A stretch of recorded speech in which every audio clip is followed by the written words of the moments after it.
Alam nyo ba, ang isang motor pwedeng palitan, pero ang buhay ng taong pinatay para lang makuha yun, hindi na kailanman maibabalik. At hindi lang isang tao ang nawawala.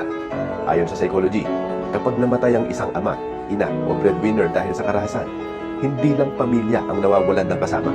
Nawawalan sila ng seguridad, gabay, pagmamahal, at sa maraming pagkakataon, pati kabuhayan. Pero ang mas nakakagulat, isipin mo muna kung gaano kahalaga ang buhay na yun bago pa siya naging biktima. Mula pagkabata, libu-libong araw siyang inalagaan, pinagpuyatan ng mga magulang, pinag-aral, pinakain, inalagaan kapag may sakit, ginastusan, minahal. At habang lumalaki siya, unti-unti siyang nagiging mahalagang bahagi ng buhay ng ibang tao.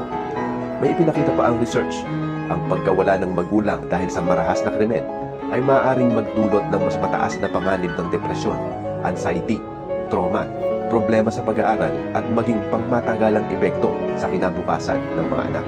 Sa economics naman, ang pagkawala ng isang breadwinner ay hindi lang emosyonal na trahedya. Nawawala rin ang mga susunod na taon ng kita, suporta at oportunidad na sanay na ibibigay niya sa pamilya. Kaya, kapag may taong pumatay para lang sa isang motor, hindi lang motor ang ipinagpalit niya. Isang buong buhay ang winasak niya at pati kinabukasan ng maraming taong nagmamahal sa biktima. Kaya sa mga magnanakaw, karnaper, kidnapper at mga kriminal, magbanat kayo ng buto, huwag kayong pumatay dahil lang sa mga walang kwentang bagay.